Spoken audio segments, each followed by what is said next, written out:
Hujan deras menyamarkan air mataku. Kaki ini terkilir hebat. Namun pelukanku pada anakku takkan sedikit pun kulepas. Ayah menatapku tajam dari balik kaca mobilnya yang perlahan turun. Kenapa di luar? Suaranya bergetar menahan amarah. Mereka mengusirku. Yah, pelakor itu merebut semuanya. Suamiku bilang itu rumahnya. Ayah tersenyum sinis. Rahangnya mengeras. Ayo balik. Kita usir mereka sekarang. Sebelum ceritanya dimulai, silakan tulis di kolom komentar dari daerah mana saja teman-teman yang menonton cerita ini.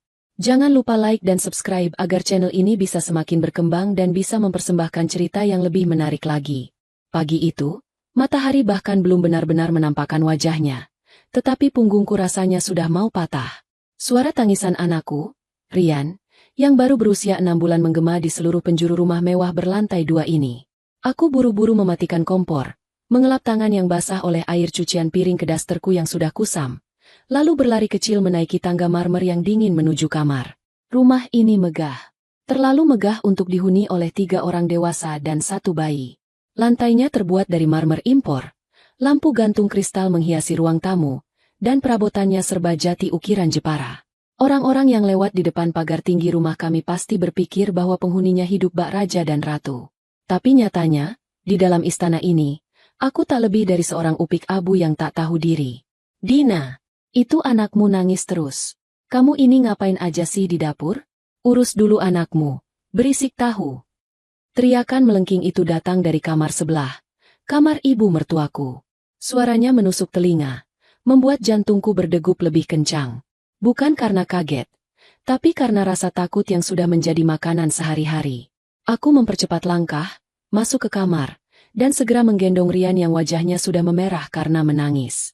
Kap, sayang. Maaf ya, ibu tadi lagi masak bubur buat kamu. Bisikku sambil menimang-nimang tubuh mungilnya. Aroma minyak telon bercampur dengan bau bawang dari bajuku. Aku meringis pelan. Dulu, sebelum menikah, aku tidak pernah membayangkan hidupku akan seperti ini.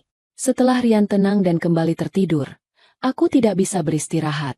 Jam dinding menunjukkan pukul 6 pagi. Mas Bimo, suamiku, harus berangkat kerja pukul 7, dan ibu mertuaku, Ibu Ratna, biasanya meminta sarapan tersedia tepat pukul setengah 7. Aku meletakkan Rian perlahan di boks bayinya, lalu kembali berlari ke dapur. Di dapur, aku berperang dengan waktu. Menggoreng nasi, menyeduh kopi hitam tanpa ampas kesukaan ibu, dan menyiapkan baju kerja Mas Bimo yang sudah kusetrika licin semalam. Tidak ada asisten rumah tangga di rumah seluas 500 meter persegi ini. Alasannya, kata ibu, menantu yang baik itu harus bisa mengurus rumah sendiri. Kalau pakai pembantu, nanti kamu jadi malas. Padahal aku tahu, alasan sebenarnya bukan itu. Pukul setengah 7 tepat, Mas Bimo dan ibu duduk di meja makan. Mas Bimo tampak gagah dengan kemeja kerjanya yang mahal, dan ibu sudah rapi dengan baju terusan batiknya, lengkap dengan bedak tebal dan lipstik merah menyala. Ibu memang sangat menjaga penampilan, berbeda jauh denganku yang rambutnya hanya dijepit asal-asalan. Nasi goreng lagi. Ibu menatap piringnya dengan tatapan meremehkan. Sendoknya mengaduk-aduk nasi itu seolah sedang mencari kotoran di dalamnya. Kamu ini nggak kreatif banget sih, Din. Kemarin soto, sekarang nasi goreng. Bimo itu kerjanya keras, butuh gizi yang bagus. Kalau makannya begini terus, gimana dia mau naik jabatan?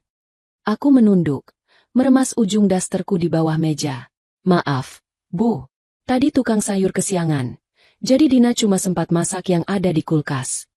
Alasan saja, cibir ibu sambil menyuapkan nasi ke mulutnya dengan enggan. Lihat tuh si Bimo, kurusan kan? Itu karena istrinya nggak becus ngurus makan. Aku melirik Mas Bimo, berharap dia membela. Tapi suamiku itu hanya diam, sibuk dengan ponselnya sambil sesekali menyeruput kopi. Dia tidak menatapku sama sekali. Hatiku perih. Dulu, Bimo yang kukenal adalah laki-laki yang hangat dan penuh perhatian. Tapi sejak kami pindah ke rumah ini dan tinggal bersama ibunya, dia berubah menjadi sosok yang dingin dan penakut. Mas, nanti pulang jam berapa? Tanyaku pelan, mencoba membuka percakapan. Biasa. Jangan tunggu aku, mungkin lembur. Jawabnya singkat tanpa menoleh. Dina, ibu tiba-tiba memotong, meletakkan sendoknya dengan kasar hingga menimbulkan bunyi berdenting. Nanti siang ada arisan ibu-ibu komplek di sini. Kamu harus siapkan semuanya. Rumah harus bersih, kinclong. Jangan sampai ada debu sedikit pun. Dan ingat, suguhannya harus yang pantas. Jangan bikin malu ibu. Iya, Bu. Jawabku patuh. Nanti Dina siapkan. Dan satu lagi. Ibu menatapku dari ujung rambut sampai ujung kaki dengan tatapan jijik. Nanti pas tamu datang, kamu di belakang saja. Atau kalau mau keluar, ganti baju yang benar. Jangan pakai daster rombeng begitu. Bikin sakit mata.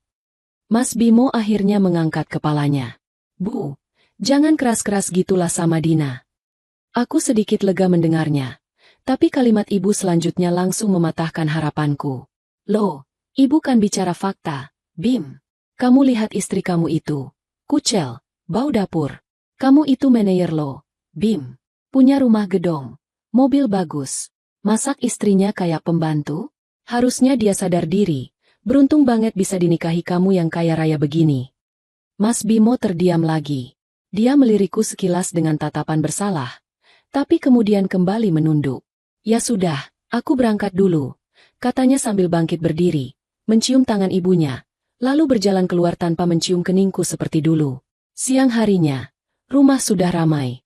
Ibu-ibu sosialita komplek dengan tas-tas bermerek dan perhiasan emas yang bergemerincing memenuhi ruang tamu. Aku sudah membersihkan seluruh rumah hingga lantai marmer itu bisa dipakai untuk bercermin. Kue-kue mahal dan minuman segar sudah tersaji rapi di meja. Aku memilih berdiam diri di dapur, menggendong Rian yang sedang bangun. Namun, suara tawa dan obrolan mereka terdengar jelas sampai ke belakang. Jeng Ratna, rumahnya ini loh, makin lama makin cantik saja. Puji Bu Sinta, tetangga sebelah yang suaminya pejabat. Perabotan baru lagi ya? Itu vas bunganya kristal asli kan? Aku mendengar suara ibu tertawa renyah. Tawa yang dibuat-buat penuh kebanggaan. Ah, Jeng Sinta bisa saja. Iya, itu Bimo yang belikan kemarin pas pulang dinas dari luar kota. Anak itu memang paling tahu selera ibunya. Katanya biar rumahnya makin berkelas. Sesuai sama penghuninya. Duh, beruntung banget ya punya anak kayak Nak Bimo. Sahut ibu-ibu yang lain. Sudah ganteng, sukses, sayang sama orang tua lagi. Jarang lo ada anak laki-laki yang sukses di usia muda. Bisa beli rumah segede ini cash, mobilnya juga gonta-ganti. Iya dong, suara ibu makin meninggi. Bimo itu kan kerja keras dari nol. Dia itu pintar, ulet, makanya bisa sukses begini. Beda sama. Ibu menggantung kalimatnya. Tapi aku tahu persis arah pembicaraannya. Omong-omong, menantunya mana, Jeng? Kok nggak kelihatan? Tanya seseorang. Jantungku berdegup kencang. Aku ingin sekali tetap bersembunyi. Tapi tiba-tiba Rian menangis kencang. Suaranya memecah tawa mereka di ruang tamu. Mau tidak mau, aku harus keluar untuk mengambil air hangat di dispenser ruang tengah untuk membuat susu. Karena dispenser dapur sedang rusak. Dengan langkah ragu, aku keluar sambil menggendong Rian. Seketika, semua mata tertuju padaku. Aku mengenakan daster batik yang agak bagusan, menurutku, tapi tetap saja terlihat kebanting dengan pakaian glamor ibu-ibu itu. Ini Dina, kata ibu dengan nada yang tiba-tiba berubah dingin. Dina, itu anaknya didiamkan dong. Berisik, ganggu orang ngobrol saja. Aku tersenyum canggung pada tamu-tamu itu. Maaf, Bu, Rian haus. Bu Sinta menatapku iba, atau mungkin meremehkan. Aku tak bisa membedakannya. Dina kok kurusannya? Nggak pernah dandan sekarang? Sayang loh, suaminya kan kaya. Masa istrinya nggak perawatan? Ibu langsung menyambar sebelum aku sempat menjawab. Dia MAH memang begitu orangnya. Jeng, ngeso. Sudah saya kasih uang buat ke salon, buat beli baju bagus, tapi nggak mau. Katanya lebih nyaman begini. Susah memang kalau mentalnya bukan mental orang kaya. Beda kasta. Darahku mendidih mendengar kebohongan itu. Kapan ibu memberiku uang? Uang belanja saja dijatah pas-pasan. Bahkan seringkali aku harus memakai uang tabunganku sendiri untuk membeli popok Rian. Tapi aku hanya diam. Aku menunduk, menelan ludah yang terasa pahit. Ya ampun, Jeng Ratna sabar banget ya punya menantu kayak gitu. Timpal ibu yang lain sambil berbisik tapi cukup keras untuk kudengar. Padahal Nak Bimo itu, high quality, banget loh. Kok mau ya sama yang modelan begini? Pasti Dina ini beruntung banget. Kayak menang lotre bisa masuk ke keluarga Jeng Ratna. Ya begitulah. Ibu mengibaskan kipas tangannya dengan gaya angkuh. Namanya juga jodoh. Kadang gak masuk akal. Bimo itu terlalu baik. Kasihan mungkin sama Dina. Dina kan dari keluarga biasa saja. Gak bawa harta apa-apa pas nikah. Datang ke sini cuma bawa badan. Untung anak saya baik hati mau nampung. Air mataku rasanya sudah di pelupuk mata. Kata-kata, numpang, dan tak bawa harta, itu bagaikan sembilu yang mengiris hatiku perlahan.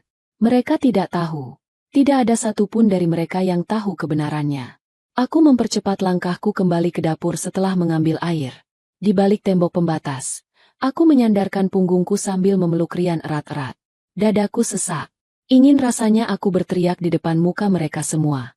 Ingin kukatakan bahwa rumah mewah tempat mereka duduk, sofa kulit yang mereka duduki, dan mobil yang terparkir di garasi, semuanya bukan milik Bimo.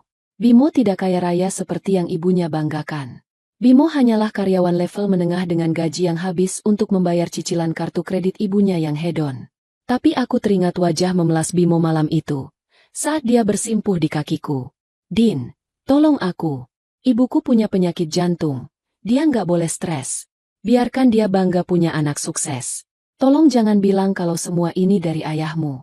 Biar ini jadi rahasia kita. Aku janji akan kerja keras buat gantiin semuanya. Demi kehormatan suami yang kucintai, aku memilih menjadi bisu. Aku biarkan diriku diinjak-injak, dihina sebagai menantu tak tahu diri yang menumpang hidup, padahal akulah pemilik sah istana ini. Namun, sore itu, saat mendengar tawa ibu mertua yang semakin keras menjelek-jelekan namaku, aku mulai bertanya-tanya. Sampai kapan aku kuat bertahan dalam sandiwara menyakitkan ini? Malam semakin larut. Namun mataku sulit terpejam. Di sampingku, Mas Bimo sudah mendengkur halus, kelelahan setelah seharian bekerja, atau setidaknya itu yang dia katakan. Aku menatap langit-langit kamar yang tinggi dengan ornamen gipsum yang rumit. Kamar ini luas, ber-AC dingin, dan kasurnya sangat empuk. Tapi entah kenapa, rasanya seperti tidur di atas paku. Pikiranku melayang ke kejadian 2 tahun lalu. Hari di mana ayah menyerahkan kunci rumah ini padaku. Seminggu sebelum pernikahanku dengan Bimo. Dina, kata ayah waktu itu dengan suara baritonnya yang khas. Ayah adalah pensiunan jenderal bintang 2 yang kemudian beralih menjadi pengusaha properti sukses. Wajahnya tegas, tapi matanya selalu teduh saat menatapku. Putri satu-satunya. Ini hadiah pernikahan dari ayah. Ayah tidak mau kamu hidup susah. Rumah ini, dan 1 mobil Pajero di garasi, semuanya untukmu. Aku ingat betapa terharunya aku saat itu. Terima kasih, ya, tapi ini terlalu mewah. Mas Bimo pasti. Bimo tidak perlu merasa rendah diri, potong ayah bijak. Ayah tahu dia lelaki baik, pekerja keras, meski berasal dari keluarga sederhana. Ini bukan untuk merendahkan dia, tapi fasilitas untuk cucu ayah nanti. Cuma 1 pesan ayah. Sertifikat ini sementara masih atas nama ayah. Biar aman. Nanti kalau pernikahan kalian sudah stabil 5 tahun, ayah balik nama ke kamu. Saat itu, Bimo menangis haru. Dia memeluk kakinya ayah. Berjanji akan menjagaku dan menjaga amanah ini. Tapi janji itu perlahan luntur. Terkikis oleh egonya sendiri dan tuntutan gaya hidup ibunya. Awal petaka itu dimulai sebulan setelah menikah. Ibu Ratna, yang sebelumnya tinggal di rumah kontrakan kecil, kami ajak tinggal bersama karena Bimo adalah anak tunggal. Saat pertama kali menginjakan kaki di sini, mata ibu berbinar tamak. Dia berkeliling rumah sambil meraba setiap furnitur, seolah tak percaya. Bimo, kamu hebat sekali, nak. Seru ibu waktu itu sambil memeluk Bimo. Ibu nggak nyangka tabungan kamu sebanyak ini sampai bisa beli rumah semewah ini. Ibu bangga sekali. Saat itu, aku hendak membuka mulut untuk meluruskan bahwa ini pemberian ayahku. Tapi Bimo meremas tanganku kuat-kuat. Matanya memohon. Iya, Bu. Ini hasil kerja keras Bimo buat Ibu dan Dina. Jawab Bimo berbohong. Sejak saat itu, 1 kebohongan melahirkan kebohongan lainnya. Mobil Pajero pemberian ayah diakui sebagai mobil yang dibeli Bimo dengan tunai. Perabotan yang dikirim ayah diakui sebagai barang yang dipesan Bimo. Bimo menciptakan citra dirinya sebagai pengusaha muda sukses atau eksekutif bergaji fantastis di depan ibunya. Padahal jabatannya hanya supervisor biasa dengan gaji UMR plus sedikit tunjangan. Aku menghela napas panjang, memiringkan tubuh menghadap Bimo yang sedang tidur. Wajahnya terlihat lelah. Sebenarnya aku kasihan padanya. Dia terjebak dalam ekspektasi ibunya sendiri. Gaji Bimo setiap bulan sebenarnya cukup untuk hidup sederhana. Tapi karena ibunya merasa anaknya orang kaya, gaya hidup ibu jadi gila-gilaan. Arisan berlian, belanja tas branded, mentraktir teman-temannya di restoran mahal. Dan siapa yang menanggung itu semua? Kartu kredit Bimo. Atau lebih parahnya, seringkali Bimo meminjam uang padaku. Uang dari tabungan yang dikirim ayah setiap bulan, untuk menutupi tagihan-tagihan itu. Mas, bisikku pelan, meski tahu dia takkan dengar. Sampai kapan kita begini? Keesokan paginya, drama kembali terjadi. Saat aku sedang menjemur pakaian Rian di halaman belakang, aku mendengar suara ibu berteriak memanggil Bimo di ruang tengah. Bim! Bimo! Sini sebentar. Aku mengintip dari balik pintu kaca. Ibu sedang memegang sebuah amplop surat tagihan. Wajahnya tampak bingung bercampur kesal. Bimo yang baru selesai mandi keluar dengan handuk masih melilit di leher. Ada apa, Bu? Ini apa? Surat dari bank. Katanya pembayaran kartu kredit kamu gagal bulan lalu? Kok bisa gagal? Kamu kan uangnya banyak? Tanya ibu sambil menyodorkan surat itu. Wajah Bimo pucat pasi. Dia menyambar surat itu dengan cepat. Ah, ini salah sistem banknya, Bu. Biasa. Error. Nanti Bimo urus. Uang Bimo ada kok. Aman. Cuma kemarin lagi dipindah ke deposito jadi belum ke debit otomatis. Bimo berbohong lagi. Sangat lancar. Tanpa kedip. Padahal aku tahu. Saldo di rekeningnya kosong melompong. Semalam dia baru saja minta transferan 2 juta dariku untuk pegangan bensin dan makan siang. Ibu tampak lega. Senyumnya kembali merekah. Syukurlah. Ibu kaget kirain anak ibu bangkrut. Bim, omong-omong, lusa kan Tante Sari ulang tahun. Ibu mau belikan kado tas, yang mereknya sama kayak punya Bu Sinta. Harganya murah kok, cuma 5 juta lagi diskon. Nanti ibu gesek pakai kartu tambahan yang kamu kasih ya. 5 juta. Itu setara dengan jatah makan kami sebulan penuh. Aku melihat jakun Bimo naik turun menelan ludah. Keringat dingin mulai muncul di pelipisnya. Ya, Bu. Boleh. Tapi, apa nggak sebaiknya kado yang biasa aja? Kita kan lagi perlu nabung buat. Nabung buat apa sih? Potong ibu cepat. Nadanya meninggi. Kamu pelit amat sama ibu sendiri? Ingat ya Bim, surga itu di telapak kaki ibu. Kamu sukses begini juga karena doa ibu. Masa buat nyenengin ibu sedikit aja perhitungan? Lihat tuh istri kamu, nggak kerja, cuma ongkang-ongkang kaki di rumah. Kamu kasih makan enak terus. Giliran ibu minta tas satu aja susah. Nama aku dibawa-bawa lagi. Selalu begitu. Aku dijadikan kambing hitam kemalasan dan beban. Padahal akulah yang sering menutupi lubang keuangan rumah tangga ini secara diam-diam agar Bimo tidak malu. Bimo tampak terpojok. Dia melirik ke arah pintu belakang. Mungkin menyadari aku sedang menguping. Iya, Bu. Iya. Nanti Bimo transfer atau ibu pakai aja kartunya. Jangan marah-marah dong. Nanti tensinya naik. Nah, gitu dong. Itu baru anak ibu yang berbakti. Seru ibu girang sambil menepuk pipi Bimo. Aku lemas mendengarnya. 5 juta lagi akan melayang demi gengsi. Nanti malam, pasti Bimo akan datang padaku dengan wajah memelas. Meminta aku menelepon ayah untuk minta tambahan uang dengan alasan, keperluan Rian, atau servis mobil. Malam harinya, setelah makan malam yang sunyi, aku memberanikan diri bicara pada Bimo di dalam kamar. Mas, kamu janjiin ibu tas 5 juta. Tanyaku to the point. Bimo yang sedang melepas dasi tersentak. Dia menghela napas kasar. Lalu membanting dasinya ke kasur. Kamu nguping.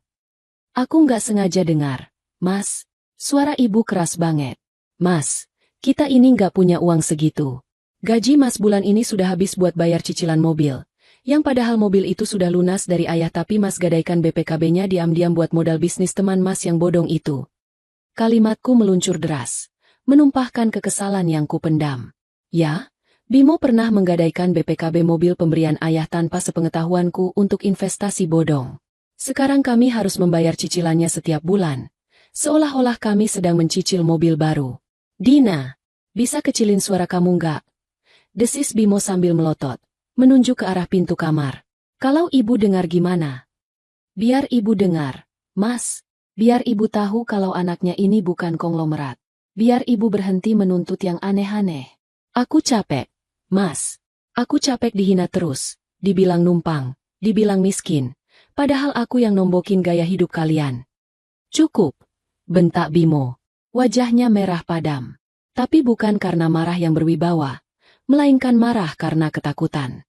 Dia mencengkram bahuku. Kamu mau bunuh ibuku? Hah? Kamu tahu dia punya jantung. Kalau dia tahu kenyataannya, dia bisa shock, bisa mati. Kamu mau tanggung jawab? Selalu itu senjatanya. Penyakit jantung ibu. Senjata yang ampuh untuk membungkamku. Terus solusinya apa, Mas? Mau pakai uang siapa buat beli tas itu? Tantangku dengan mata berkaca-kaca. Bimo melepaskan cengkramannya, lalu duduk lemas di tepi kasur. Bahunya turun. Sosok gagah yang tadi pagi berangkat kerja kini terlihat seperti balon yang kempes. Dia menelungkupkan wajahnya di kedua tangan. Aku nggak tahu, Din. Tolong aku sekali ini aja. Kamu masih punya simpanan dari ayahmu kan? Pinjam dulu. Bulan depan aku dapat bonus. Aku ganti. Wah. Aku menatap suamiku dengan pandangan nanar. Bonus. Kata itu sudah puluhan kali kudengar dan tak pernah terwujud. Mas, itu uang buat imunisasi Rian dan keperluan darurat. Din, tolonglah. Bimo menatapku. Matanya basah. Aku malu kalau harus tarik omongan di depan ibu. Aku nggak mau ibu kecewa. Ibu tuh bangga banget sama aku. Jangan hancurkan kebahagiaan dia di masa tuanya. Hening menyelimuti kamar kami. Hanya suara detak jam dinding yang terdengar. Sekali lagi, aku kalah. Kalah oleh rasa kasihan yang bodoh. Dan kalah oleh manipulasi atas nama, bakti anak. Baik, kataku dingin. Aku transfer. Tapi ingat Mas, kebohongan itu seperti bangkai. Semakin lama kamu simpan, baunya akan semakin busuk. Dan saat ibu tahu nanti, rasa sakitnya akan jauh lebih parah daripada kalau kamu jujur sekarang. Bimo tidak menjawab. Dia hanya memelukku erat, membisikkan kata terima kasih berkali-kali. Tapi bagiku, pelukan itu tidak lagi terasa hangat. Itu adalah pelukan seorang pengecut yang berlindung di balik ketiak istrinya. Dan tanpa kami sadari, kebohongan ini justru membuat ibu semakin besar kepala. Dia merasa di atas angin, merasa anaknya adalah raja dunia, dan aku hanyalah debu di bawah kakinya. Kesombongan ibu yang difasilitasi oleh Bimo inilah yang akhirnya membuka pintu bagi badai yang lebih besar. Badai bernama, orang ketiga, yang akan menghancurkan sisa-sisa kesabaranku. 1 minggu berlalu sejak insiden tas mewah yang dipaksakan itu. Suasana rumah terasa semakin mencekam. Aku berusaha menjalani hari-hariku seperti biasa, menjadi mesin otomatis yang menyapu, mengepel, memasak, dan mengurus Rian. Namun, ada firasat buruk yang terus menghantui, seperti mendung gelap yang menggantung di langit-langit rumah ini, menunggu waktu untuk menumpahkan badai. Sore itu, hujan turun rintik-rintik. Langit berwarna abu-abu pekat. Aku baru saja selesai memandikan Rian dan menidurkannya di kamar. Saat aku sedang melipat pakaian kering di ruang tengah, suara deru mobil Mas Bimo terdengar memasuki halaman. Tumben sekali dia pulang jam segini. Biasanya dia baru sampai rumah lewat pukul 8 malam dengan alasan lembur. Aku bergegas merapikan tumpukan baju dan berjalan menuju pintu depan untuk menyambutnya. Namun, langkahku terhenti tepat di ambang pintu. Mas Bimo tidak sendiri. Dari kursi penumpang depan, kursi yang seharusnya menjadi tempatku duduk, turun seorang wanita. Dia tinggi, langsing, dan mengenakan pakaian kantor yang sangat modis. Blazer merah marun yang pas badan, rok span selutut yang memamerkan kakinya yang jenjang, dan sepatu hak tinggi yang berbunyi tok-tok-tok penuh percaya diri saat menginjak lantai teras marmer kami. Rambutnya panjang bergelombang, dicat warna coklat pirang yang berkilau.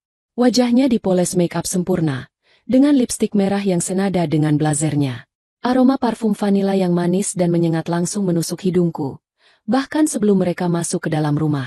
Kontras sekali denganku yang hanya mengenakan daster katun rumahan yang warnanya sudah agak pudar karena sering dicuci, tanpa bedak, dan rambut yang digelung asal-asalan dengan karet gelang. Mas? Sapaku lirih, mencoba menyembunyikan keterkejutanku. Mas Bimo tampak gugup. Dia tidak berani menatap mataku langsung. Din. Ini, kenalkan. Ini Siska. Teman satu divisi di kantor. Kita ada proyek besar yang harus diselesaikan malam ini. Deadline besok pagi. Jadi aku ajak dia ngerjain di rumah biar lebih fokus daripada di kantor yang berisik. Siska tersenyum. Senyum yang sangat manis, tapi tidak mencapai matanya. Matanya menatapku dari atas ke bawah, seolah sedang menaksir harga pakaian yang kukenakan. Lalu ada kilatan geli yang meremehkan di sana. Halo, Mbak Dinaya? Salam kenal. Maaf ya ganggu malam-malam. Mas Bimo bilang rumahnya nyaman banget buat kerja, jadi saya nekat ikut. Suaranya manja, dibuat-buat agar terdengarnya. Dia tidak mengulurkan tangan untuk bersalaman. Belum sempat aku menjawab, ibu mertua muncul dari kamarnya. Rupanya suara mobil dan parfum menyengat Siska telah memancingnya keluar. Bimo, sudah pulang, nak? Loh, bawa tamu cantik siapa ini? Seru ibu dengan nada antusias yang jarang sekali kudengar jika beliau bicara padaku. Siska langsung beralih fokus, seolah aku hanyalah patung pajangan di pintu. Dia melangkah mendekati ibu, lalu mencium tangan ibu dengan takzim. Malam, Tante. Saya Siska, rekan kerjanya Mas Bimo. Wah, Tante Ratna ya? Mas Bimo sering cerita soal Tante. Katanya Tante awet muda. Ternyata beneran loh. Saya kira tadi kakaknya Mas Bimo. Hati wanita mana yang tidak melambung dipuji seperti itu? Wajah ibu langsung berbinar cerah. Senyumnya lebar sekali. Ah, nak Siska ini bisa saja. Masuk. Masuk nak. Jangan di teras. Dingin. Siska tersenyum lebar sambil menyerahkan sebuah paper bag berlogo toko kue terkenal yang harganya selangit. Ini Tante, ada sedikit buah tangan. Jesse Cake Premium, katanya kesukaan Tante.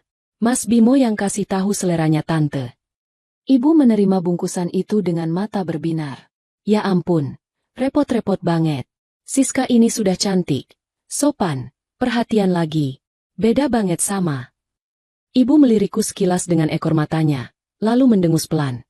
Sama orang yang gak peka di rumah ini. Dadaku sesak. Di depan orang asing, ibu tak segan merendahkanku. Ayo duduk di sofa. Nak Siska. Dina, kamu ngapain bengong di situ? Buatkan minum. Tamu datang kok malah melongo. Bikin teh manis panas. Gulanya jangan banyak-banyak. Pakai cangkir yang set keramik Inggris ya. Jangan gelas beling biasa. Perintah ibu dengan nada ketus. Aku mengangguk pelan. Iya, Bu. Saat aku berjalan ke dapur, aku masih bisa mendengar percakapan mereka di ruang tamu. Suara tawa Siska yang renyah dan pujian bertubi-tubi dari ibu terdengar jelas. Duh, nak Siska ini kerja apa jabatannya? Pasti hebat ya. Kelihatan dari penampilannya. Berkelas. Saya asisten manajer, Tante. Kebetulan satu tim sama Mas Bimo. Ya beginilah wanita karir. Tante, harus selalu tampil prima. Kan kalau kucel, klien gak percaya sama kita. Masa wanita bau dapur mau mimpin rapat? Jawab Siska diiringi tawa kecil. Benar itu, sahut ibu bersemangat. Coba ya, andai semua wanita punya pemikiran maju kayak kamu. Gak cuma ngandalin suami, malas-malasan di rumah pakai daster, bau bawang. Duh, kadang Tante malu kalau ada tamu. Air mataku menetes saat mengaduk gula dalam cangkir teh. Bau bawang. Bau dapur. Padahal bau inilah yang setiap hari menyiapkan makanan agar perut mereka kenyang. Bau inilah yang memastikan kemeja Mas Bimo wangi dan licin. Aku membawa nampan berisi teh dan kue ke ruang tamu. Saat aku meletakkan cangkir di meja, Siska sedang duduk menyilang kaki di sebelah Mas Bimo. Jarak mereka terlalu dekat untuk ukuran rekan kerja. Lutut Siska sesekali menyentuh paha Bimo, dan suamiku itu tidak menghindar. Dia justru terlihat menikmati kedekatan itu. Silakan diminum, Mbak, kataku pelan. Makasih ya, Mbak, jawab Siska tanpa menoleh padaku. Matanya lekat menatap layar laptop Bimo sambil menunjuk sesuatu. Mas, yang ini chartnya salah deh. Coba kamu geser. Tangannya yang lentik dengan kuku bercat merah menyentuh tangan Bimo yang memegang mouse. Ibu memperhatikan mereka dengan tatapan kagum, seolah mereka adalah pasangan serasi. Kalian ini cocok ya kalau kerja bareng. Sama-sama pinter, sama-sama good looking. Coba lihat, serasi banget kayak di sinetron-sinetron orang kaya. Jantungku seperti diremas. Kalimat ibu bukan sekadar pujian polos. Itu adalah penghinaan tersirat untukku. Dan yang paling menyakitkan, Mas Bimo hanya tersenyum simpul mendengar ibunya berkata begitu. Dia tidak membantah, tidak pula membelaku. Malam itu, mereka bekerja sampai larut. Tapi yang kudengar lebih banyak suara tawa dan obrolan santai daripada diskusi serius soal pekerjaan. Aku memilih mengurung diri di kamar bersama Rian, mendekap anakku erat-erat. Firasatku mengatakan, Siska bukan sekadar rekan kerja. Dia adalah ancaman nyata yang dibawa masuk sendiri oleh suamiku ke dalam istana rapuh ini. Dan yang lebih mengerikan, ibu mertuaku sepertinya justru membukakan pintu lebar-lebar untuk si pengganggu ini, hanya karena silau oleh penampilan luarnya yang glamor. Sejak kedatangan pertamanya malam itu, Siska menjadi tamu langganan di rumah kami. Awalnya seminggu sekali, lalu menjadi 2 kali, dan kini hampir setiap 2 hari sekali dia muncul dengan berbagai alasan. Mulai dari berkas tertinggal, minta tanda tangan Bimo, sampai sekadar mampir membawakan martabak untuk ibu. Siska mulai bertingkah seolah dia adalah nyonya rumah kedua. Dia sudah hafal letak gelas, hafal jam tayang sinetron kesukaan ibu, bahkan berani menyuruhku mengambilkan ini itu. "Mbak Dina, tolong ambilin asbak dong," katanya suatu sore saat dia duduk santai di teras bersama Bimo dan ibu. "Mbak Dina, kopinya Mas Bimo kurang manis nih, tolong tambahin gula dikit dong." Perintahnya di lain waktu tanpa rasa bersalah, sementara dia sendiri tetap duduk manis memamerkan tas barunya pada ibu. Bimo, suamiku itu semakin berubah. Dia menjadi lebih pemarah padaku, tapi sangat lembut pada Siska. Di depan Siska, Bimo bersikap seolah dia adalah bos besar yang sangat berkuasa, dan aku hanyalah bawahan yang tidak becus. Siska, dengan segala kelicikannya, tahu betul bagaimana membelai ego Bimo. Dia memuji Bimo setinggi langit, membuat Bimo merasa menjadi raja. Hal yang tidak bisa kulakukan karena aku tahu siapa Bimo sebenarnya, seorang pria yang hidup dalam kepalsuan. Puncaknya terjadi pada hari Sabtu yang kelabu. Hari itu, ibu sedang pergi arisan. Di rumah hanya ada aku, Bimo, dan tentu saja, Siska yang datang sejak pagi dengan alasan membantu Bimo menyusun presentasi. Aku sedang membersihkan ruang tamu, mengelap debu-debu di lemari pajangan kristal. Di sana tersimpan koleksi vas bunga dan piring hias mahal milik ayahku yang dulu beliau bawa dari luar negeri. Siska berjalan mondar-mandir di ruang tamu sambil menelepon. Suaranya sengaja dikeraskan. "Iya dong, Beb. Bimo kan emang hebat. Proyeknya gol terus. Nanti kita mau rayain makan malam di Hotel Bintang 5. Aku berusaha menulikan telinga, fokus pada kain lap di tanganku. Saat aku sedang berjinjit membersihkan rak bagian atas, Siska tiba-tiba mendekat. "Rajin banget si babu, Mbak Dina," bisiknya tajam tepat di telingaku saat dia lewat di belakangku. Aku terkejut dan menoleh. "Maksud Mbak Siska apa?" Siska tersenyum miring. Wajah cantiknya berubah menjadi menyeramkan saat tidak ada Bimo atau ibu. "Sadar diri dong. Kamu itu nggak pantas buat Bimo. Bimo itu butuh pendamping yang sepadan, yang bisa diajak ke pesta bisnis, bukan upik abu kayak kamu. Lihat tuh Bimo, dia lebih bahagia sama aku kan? Tolong jaga bicara Mbak. Saya istri sahnya." Jawabku gemetar menahan marah. "Istri sah?" Siska tertawa meremehkan. "Istri sah yang cuma jadi beban? Bimo cerita semuanya kok. Kamu nggak punya apa-apa. Rumah ini, mobil, semuanya hasil keringat Bimo. Kamu cuma numpang." Darahku mendidih. Bimo menceritakan kebohongan itu pada selingkuhannya juga? "Itu tidak benar," seruku. Tiba-tiba, Siska menyenggol lenganku dengan keras saat aku masih memegang sebuah vas bunga kristal bohemia berwarna biru laut, salah satu kesayangan ayah. Prang! Vas itu terlepas dari tanganku, menghantam lantai marmer, dan hancur berkeping-keping. Suara pecahannya menggema ke seluruh ruangan. Siska seketika berteriak, mundur dengan dramatis sambil menutup mulutnya. Mbak Dina, kenapa dibanting?" Detik berikutnya, Bimo berlari keluar dari ruang kerjanya. Wajahnya panik.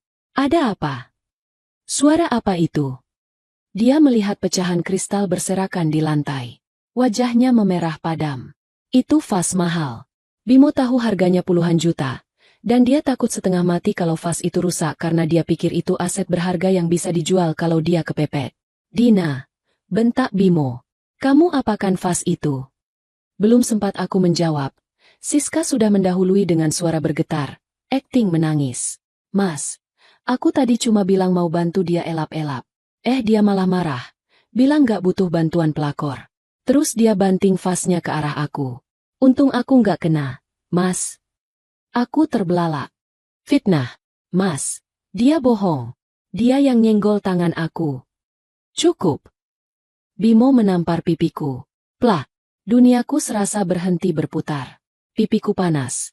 Tapi hatiku jauh lebih perih. Ini pertama kalinya Bimo main tangan. Selama ini dia hanya verbal. Tapi hari ini, demi membela wanita lain, dia menamparku. Aku memegangi pipiku. Menatap Bimo dengan pandangan tak percaya.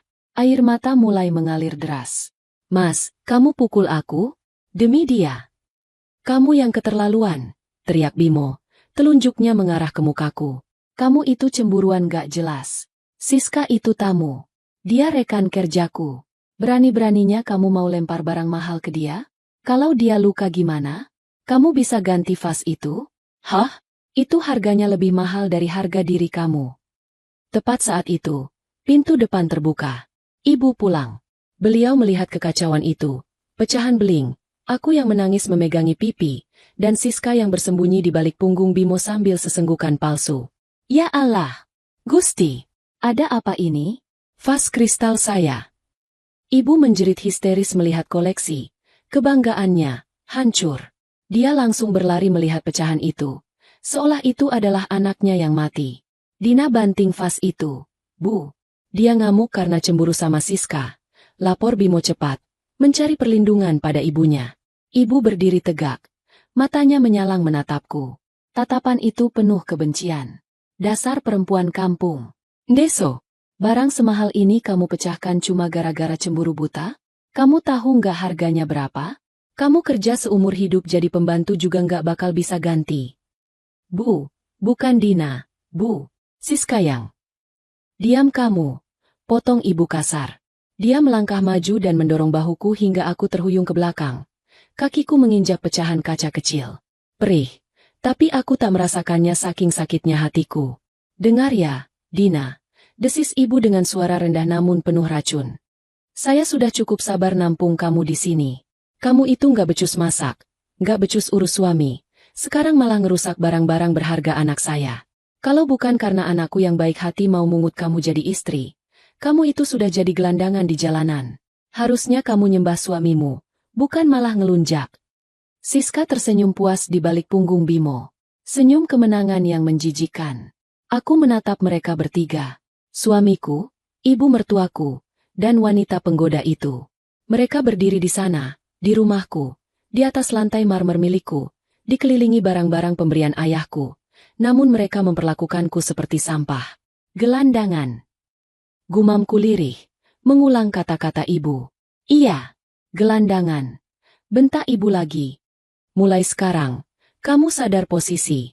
Minta maaf sama Siska. Cium tangannya. Bimo hanya diam, membiarkan ibunya merendahkan istrinya sendiri serendah-rendahnya. Aku mengepalkan tangan yang gemetar. Aku tidak akan sudi mencium tangan wanita itu. Hari ini, batas kesabaranku retak. Sama seperti vas bunga yang hancur di lantai itu. Aku menatap Bimo lekat-lekat. Tatapan yang membuat Bimo sedikit gentar dan membuang muka. Aku tidak salah, kataku tegas, meski suaraku parau. Dan aku tidak akan minta maaf pada pembohong. Kurang ajar. Ibu hendak menamparku juga, tapi suara tangisan Rian yang meledak di kamar atas menghentikannya. Aku langsung berbalik, berlari menaiki tangga dengan kaki pincang karena luka pecahan kaca, meninggalkan mereka yang terus memaki-maki di bawah.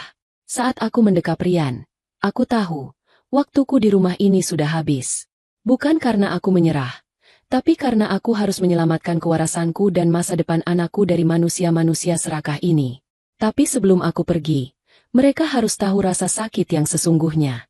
Malam itu, langit seolah mengerti perasaan hatiku. Guntur menggelegar sahut-sahutan, diiringi hujan deras yang mengguyur bumi tanpa ampun. Di dalam kamar, aku memasukkan beberapa helai baju Rian dan Popo ke dalam tas bayi dengan tangan gemetar. Air mataku sudah kering. Berganti dengan rasa sesak yang menghimpit dada. Setelah insiden vas bunga dan tamparan itu, aku tahu aku tidak bisa lagi tinggal diam. Harga diriku sudah diinjak-injak sampai rata dengan tanah. Tapi sebelum aku pergi, aku butuh kepastian. Aku butuh mendengar langsung dari mulut Bimo, di mana posisiku sebenarnya dalam hidupnya. Aku menggendong Rian yang sudah tertidur pulas setelah lelah menangis. Dengan langkah pincang, kakiku yang terkena pecahan kaca masih terasa perih meski sudah kubalut plester seadanya. Aku turun ke lantai bawah. Di ruang tengah, pemandangan yang tersaji membuat darahku berdesir hebat. Bimo, Ibu, dan Siska sedang duduk santai menonton televisi sambil menikmati martabak manis. Mereka tertawa-tawa, seolah tidak terjadi apa-apa beberapa jam yang lalu. Seolah tidak ada hati istri yang baru saja dihancurkan. Mas Bimo, panggilku datar. Tawa mereka terhenti. 3 pasang mata menoleh ke arahku. Bimo tampak risih. Ibu menatap sinis, dan Siska memasang wajah mengejek yang dibuat-buat takut. Mau apa lagi kamu? Tanya ibu ketus. Sudah memecahkan barang mahal, sekarang mau ganggu waktu santai kami. Aku mengabaikan ibu dan menatap lurus ke mata suamiku. Mas, aku mau bicara. Bertiga saja. Kamu, aku, dan Tuhan. Suruh mereka pergi sebentar. Kamu ngusir ibu di rumah anak ibu sendiri. Bentak ibu mertua, melotot garang. Bimo menghela napas kasar, meletakkan remote TV dengan banting. Ada apa sih, Din? Bicara di sini saja.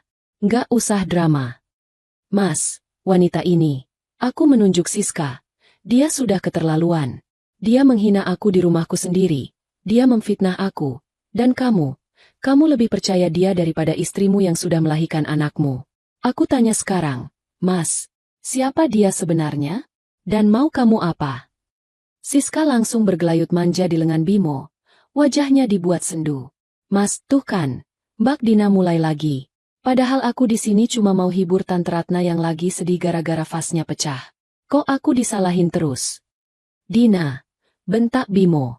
Jaga mulutmu. Siska ini tamu terhormat. Tamu terhormat macam apa yang merendahkan tuan rumah, Mas? Suaraku mulai meninggi, menahan isak. Aku istrimu, Mas. Kenapa kamu biarkan aku diperlakukan seperti sampah? Kamu lupa janji kamu sama ayahku. Mendengar kata, ayah, wajah Bimo menegang. Tapi bukannya sadar, egonya yang rapuh justru tersentuh. Dia merasa terancam. Dia tidak suka diingatkan bahwa dia berhutang budi. Jangan bawa-bawa bapakmu, sergah Bimo, berdiri dari sofa dengan wajah merah padam. Kamu pikir karena bapakmu pernah bantu kita sedikit, kamu bisa seenaknya ngatur-ngatur aku? Aku ini kepala keluarga. Aku yang cari nafkah di sini. Rumah ini, mobil, semua hasil kerja keras aku. Aku ternganga. Kebohongan yang dia ucapkan berulang-ulang rupanya telah menjadi kebenaran di otaknya sendiri. Mas, kamu sadar nggak ngomong apa? Rumah ini. Cukup. Potong ibu mertua sambil berdiri dan berkacak pinggang. Dia berjalan mendekatiku. Telunjuknya menuding-nuding wajahku. Perempuan tak tahu diri. Berani-beraninya kamu ngungkit-ngungkit harta di depan Bimo. Kamu itu datang ke sini cuma bawa badan. Bimo itu terlalu baik sudah ngasih kamu atap mewah, mobil bagus, makan enak. Kalau bukan karena anakku yang sukses ini, kamu dan anakmu itu sudah kelaparan. Bu, tolong sadar. Aku mencoba meraih tangan ibu, tapi ditepis kasar. Nggak usah pegang-pegang, teriak ibu. Sekarang saya muak lihat muka kamu. Kamu cuma bikin sial di rumah ini. Bikin ribut terus. Bikin anak saya stres. Mending kamu pergi. Pergi sana biar rumah ini adem. Aku menatap Bimo, berharap dia mencegah ibunya. Mas, kamu diam saja, ibu ngusir aku. Bimo membuang muka. Dia kembali duduk dan merangkul pinggang Siska. Mungkin ibu benar, Din. Kamu butuh waktu buat introspeksi diri. Kamu terlalu kekanak-kanakan. Pulanglah ke rumah orang tuamu dulu sampai kamu bisa bersikap lebih sopan sama ibuku dan tamuku. Hatiku hancur berkeping-keping. Bukan hanya retak, tapi hancur lebur menjadi debu. Suamiku sendiri mengusirku demi selingkuhannya.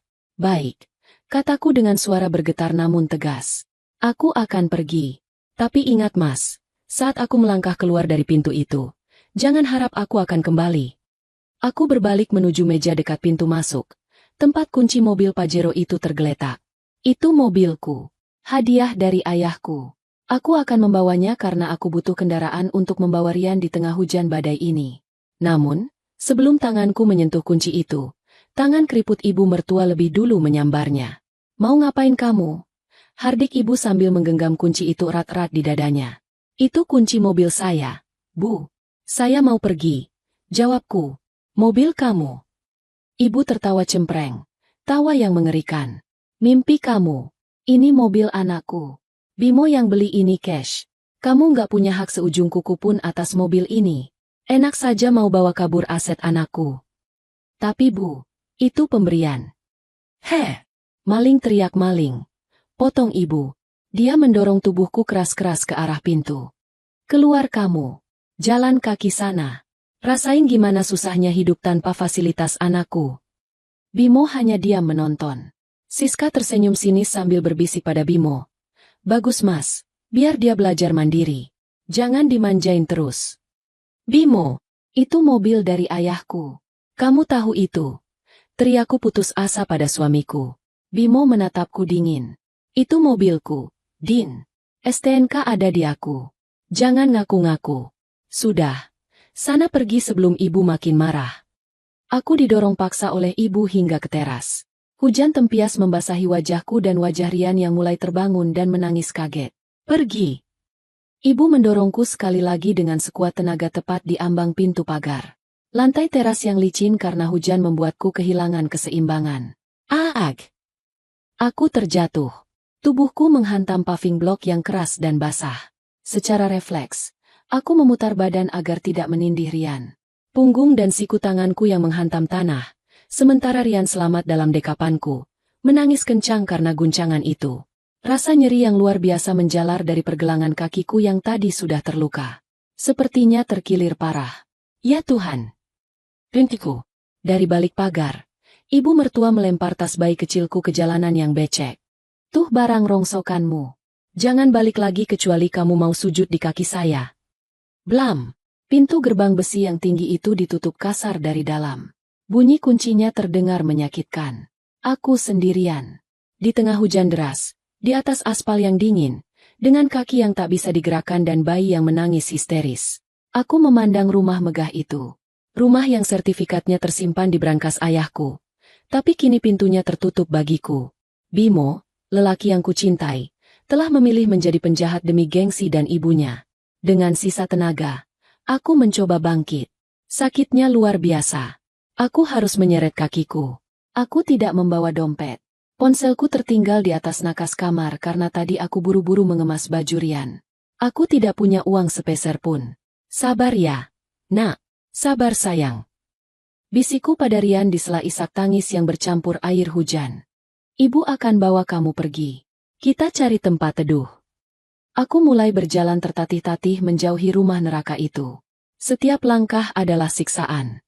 Air hujan yang dingin menusuk tulang, tapi api kemarahan di dadaku mulai membara, menghangatkan tekadku untuk bertahan. Aku bersumpah, air mata ini akan menjadi air mata terakhir yang jatuh untuk Bimo. Hujan belum juga reda. Jalanan komplek perumahan elit ini terasa begitu panjang dan sepi. Lampu-lampu jalan yang temara memantul di aspal basah, menciptakan bayangan-bayangan yang menakutkan. Aku berjalan seperti orang gila. Rambutku basah kuyup menempel di wajah, dasterku lengket di badan, dan aku berjalan pincang, sangat pincang. Kaki kananku bengkak. Setiap kali menapa rasanya seperti ditusuk ribuan jarum. Rian sudah berhenti menangis. Mungkin lelah, atau mungkin kedinginan dalam dekapanku yang juga menggigil. Aku memeluknya seerat mungkin, berusaha menyalurkan sedikit kehangatan tubuhku yang tersisa, melindunginya dengan ujung jilbabku yang basah. Tahan ya, nak. Sebentar lagi kita sampai pos satpam depan. Nanti ibu pinjam telepon Pak Satpam. Gumamku meracau. Padahal pos satpam itu masih 2 kilometer lagi di gerbang utama komplek. Pikiranku melayang kemana-mana. Aku teringat wajah ayah. Wajah yang selalu tegas namun penuh kasih sayang. Aku teringat bagaimana ayah dulu melarangku menikah muda dengan Bimo. Bukan karena Bimo miskin, tapi karena ayah punya firasat yang tidak enak. Bimo itu lelaki yang belum selesai dengan dirinya sendiri, Din. Dia masih terlalu terikat ibunya, dan ambisinya lebih besar dari kemampuannya. Ayah takut kamu yang jadi korban, kata ayah dulu. Dan aku, dengan bodohnya, membela Bimo mati-matian. Bimo orang baik, yah, dia cuma butuh kesempatan. Dina yakin bisa bahagia sama dia. Sekarang, lihatlah diriku. Maafkan Dina, yah. Isaku pecah di tengah deru hujan. Ayah benar. Dina salah. Dina bodoh. Aku sudah berjalan hampir setengah jam, tapi rasanya sudah berjam-jam. Kakiku sudah hampir mati rasa. Pandanganku mulai kabur karena pusing dan lapar. Aku belum makan sejak siang karena sibuk melayani tamu-tamu Bimo. Tiba-tiba, dari arah belakang, sorot lampu mobil yang sangat terang menyilaukan mataku. Sebuah mobil melaju perlahan menembus hujan. Jantungku berdegup kencang. Apakah itu Bimo? Apakah dia sadar dan menyusulku? Sebercik harapan bodoh muncul. Kalau itu Bimo, aku akan tidak. Kalau itu Bimo, dia pasti hanya akan memarahiku lagi. Aku meminggirkan langkahku ke trotoar, memberi jalan. Namun, mobil itu tidak menyalip. Mobil itu justru melambat, menyamakan kecepatannya dengan langkah pincangku. Itu bukan mobil Bimo. Itu sebuah sedan hitam besar, mewah, dan terlihat kokoh. Jenis mobil pejabat atau pengusaha kelas atas. Kaca mobilnya gelap. Aku tidak bisa melihat siapa di dalamnya.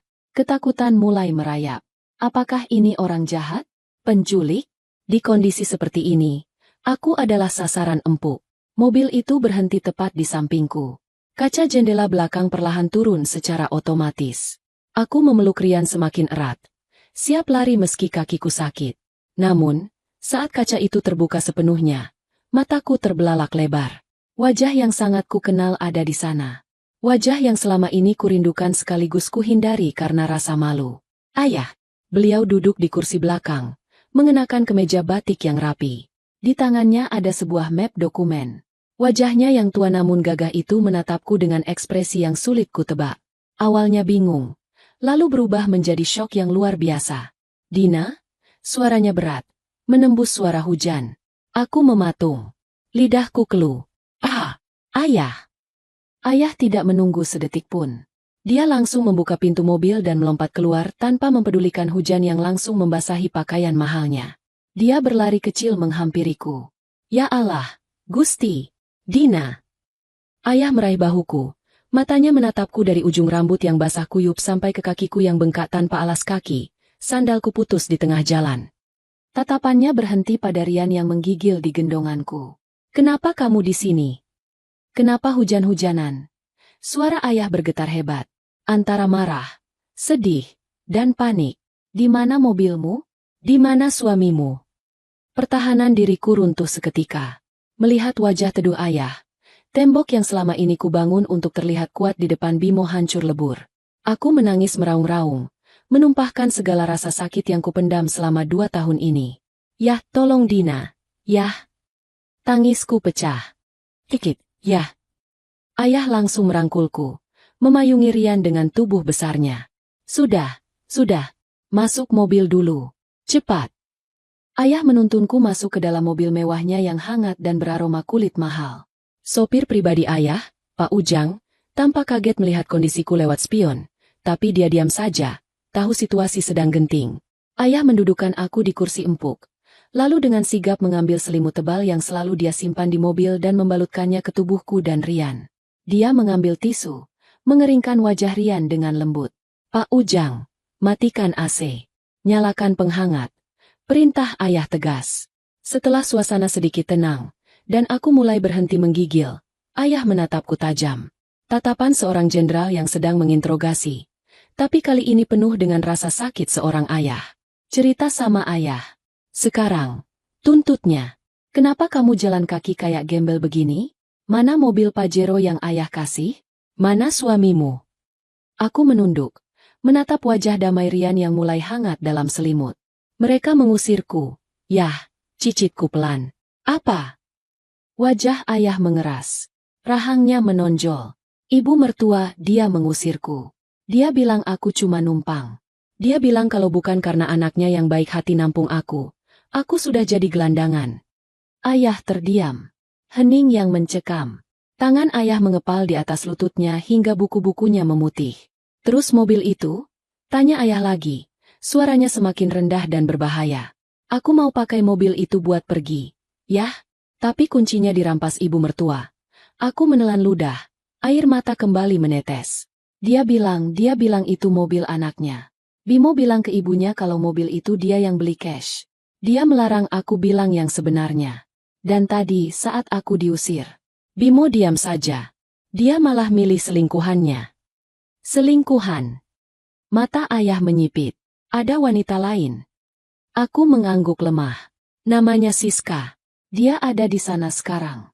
Mereka sedang makan martabak sambil ngetawain aku yang diusir hujan-hujanan. Aku memberanikan diri menatap ayah. Yah, Bimo bilang rumah itu hasil keringatnya. Ibu mertua bilang aku nggak berhak atas apapun di sana. Aku diusir tanpa bawa dompet, tanpa HP. Ayah memejamkan matanya sejenak, menarik napas panjang. Wajahnya merah pada menahan amarah yang meledak-ledak di dalam dadanya. Aku tahu ayah marah besar. Tapi ayah bukan orang yang suka berteriak histeris. Kemarahan ayah adalah kemarahan yang tenang, dingin, dan mematikan. Beliau membuka matanya, lalu menatapku dengan sorot mata yang membuatku merasa aman sekaligus takut akan apa yang akan terjadi selanjutnya. Kamu tahu kenapa ayah lewat sini malam ini? Tanya ayah pelan. Aku menggeleng. Ayah kangen cucu ayah. Firasat ayah nggak enak dari kemarin. Ayah bawa ini. Ayah menepuk map tebal yang tadi dibawanya. Ini salinan sertifikat rumah asli dan BPKB mobil Pajero itu. Ayah tadinya cuma mau mampir sebentar. Mau lihat kalian. Ayah tersenyum sinis. Senyum yang mengerikan. Ternyata Tuhan menuntun ayah untuk melihat bangkai yang sebenarnya. Ayah mengambil ponselnya. Menekan sebuah nomor. Halo, Rudy? Bawa 4 orang security kantor dan 1 truk engkel kosong ke alamat rumah anak saya. Kang, jangan tanya kenapa. Lakukan saja. Ayah menutup telepon, lalu menoleh ke arah Pak Ujang. Pak Ujang, putar balik. Kita ke rumah itu. Tapi ya, Dina takut. Kataku gemetar. Ayah menggenggam tanganku erat. Tangannya hangat dan kuat. Jangan takut. Ada ayah. Hapus air matamu. Nak, malam ini, kita ajarkan pada tikus-tikus itu bedanya, pemilik, dan penumpang. Kita ajarkan mereka siapa sebenarnya yang gelandangan. Mobil sedan hitam itu berputar arah perlahan. Membelah hujan, kembali menuju rumah yang 10 menit lalu menjadi neraka bagiku. Namun sebentar lagi akan menjadi panggung pengadilan bagi mereka. Mobil sedan hitam itu meluncur perlahan menembus tirai hujan yang semakin lebat. Di dalam kabin yang senyap dan beraroma kulit mewah, hanya terdengar suara wiper yang bergerak ritmis dan desah napas Rian yang kini tertidur pulas dalam pelukanku. Aku duduk bersandar. Tubuhku masih gemetar sisa kedinginan dan syok. Ayah duduk di sampingku. Dia tidak banyak bicara sejak memerintahkan sopir untuk putar balik. Tangannya yang besar dan kasar karena pengalaman hidup, menggenggam erat tangan kiriku yang dingin. Cengkraman itu menyalurkan kekuatan yang luar biasa. Seolah ayah sedang mentransfer nyawanya sendiri agar aku tetap hidup. Aku memberanikan diri melirik wajah ayah dari samping. Rahangnya mengeras. Otot-otot di lehernya menegang. Sorot matanya lurus ke depan, menembus kaca depan mobil. Tapi aku tahu pikirannya sedang berkecamuk. Ini bukan wajah ayah yang biasa kulihat saat bermain dengan Rian. Ini adalah wajah seorang jenderal yang sedang menyusun strategi perang. Wajah yang membuat anak buahnya dulu gemetar ketakutan. Namun kali ini, musuhnya adalah menantunya sendiri. Yah! Panggilku lirih, memecah keheningan. Apa yang mau ayah lakukan? Mereka kasar. Yah, Bimo sudah berubah. Dina takut ayah malah sakit hati kalau dengar omongan ibu mertua. Ayah menoleh perlahan. Sorot matanya melunak saat menatapku. Tapi ada api yang menyala di kedalaman pupilnya. Sakit hati. Ayah tersenyum tipis. Senyum yang getir. Dina, ayah sudah makan asam garam kehidupan. Dihina orang, dicaci maki musuh. Itu makanan sehari-hari ayah dulu. Tapi, ayah menghela napas panjang. Suaranya memberat. Tapi melihat putri kesayangan ayah diperlakukan seperti sampah di rumah yang ayah beli dengan keringat darah ayah sendiri. Itu bukan sakit hati, nak. Itu penghinaan terhadap martabat keluarga kita. Ayah mengambil tisu lagi, menyeka sisa air mata di pipiku dengan lembut. Dulu, saat kamu memaksa menikah sama Bimo, ayah sudah ingatkan. Tapi ayah mengalah karena melihat Binar bahagia di matamu. Ayah pikir, biarlah ayah fasilitasi semuanya biar kamu nggak susah. Ayah beli rumah itu, mobil itu, semua perabotan terbaik, biar kamu hidup layak. Ayah menunjuk map tebal yang tergeletak di pangkuannya. Insting ayah sebagai orang tua tidak pernah salah. Saat ayah memutuskan untuk tidak langsung membalik nama sertifikat itu ke namamu atau Bimo, itu karena ada bisikan kecil di hati ayah. Tunggu dulu. Dan ternyata benar. Amanah yang ayah titipkan malah dijadikan senjata untuk menyiksamu. Ponsel ayah berdering. Ayah mengangkatnya dengan mode speaker agar aku bisa mendengar. Itu suara Pak Rudi, asisten kepercayaan ayah sekaligus kepala keamanan perusahaan properti ayah. Halo, Pak Jenderal. Saya sudah di jalan. 4 security berbadan tegap sudah bersama saya. Truk engkel juga sudah meluncur. Estimasi sampai 10 menit lagi. Ada instruksi khusus, Pak? Tanya suara tegas di seberang sana.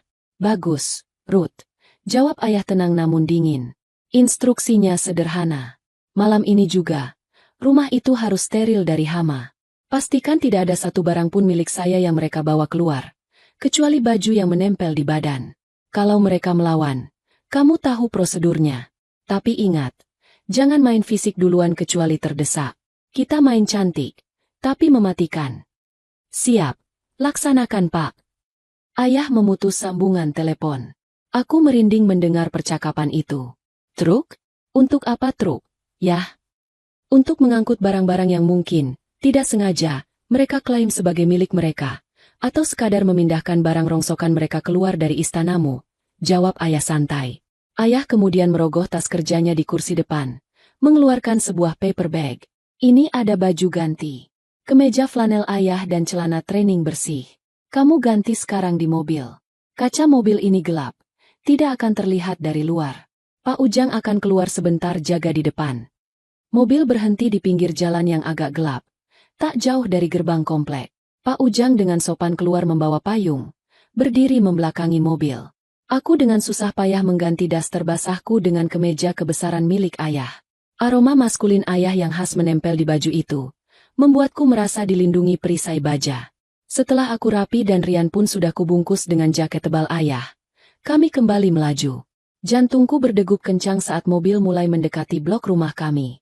Rasa takut bertemu Bimo masih ada. Tapi melihat ketenangan ayah, rasa takut itu perlahan berubah menjadi keberanian. Dina, ayah memegang bahuku sebelum kami sampai. Mulai detik ini, tegakkan kepalamu. Jangan menunduk. Jangan menangis lagi di depan mereka. Tunjukkan bahwa kamu bukan penumpang yang bisa diusir sembarangan. Kamu adalah nyonya rumah yang sesungguhnya. Biar ayah yang jadi tamengmu, tapi kamu harus jadi pedangnya. Aku mengangguk mantap, menghapus sisa air mata terakhir. Iya, yah, Dina siap. Kita ajarkan mereka bedanya, pemilik, dan penumpang. Bisik ayah tajam saat mobil kami berbelok masuk ke halaman rumah yang gerbangnya ternyata tidak dikunci gembok, hanya ditutup rapat. Sorot lampu mobil ayah menembus kegelapan halaman, menyorot langsung ke pintu utama rumah mewah itu. Di sana, di balik pintu jati yang kokoh itu, para pengkhianat sedang merayakan kemenangan semu mereka. Mereka tidak tahu, badai yang sesungguhnya baru saja parkir di depan teras. Di dalam rumah, suasana hangat bertolak belakang dengan badai di luar. Televisi menyala menampilkan acara komedi, tapi tawa yang terdengar di ruang tengah jauh lebih keras dari suara televisi. Aroma durian dan martabak manis menguar di udara. Bimo duduk bersandar di sofa kulit Italia.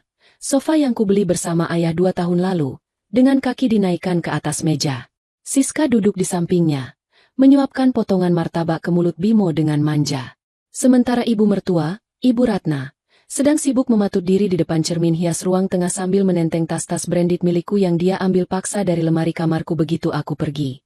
Duh, tas ini cocok banget sama ibu ya, Bim. Ibu berpose genit. Dasar si Dina itu. Punya barang bagus tapi nggak pernah dipakai. Disimpan di lemari sampai berdebu. Mubazir. Mending ibu yang pakai.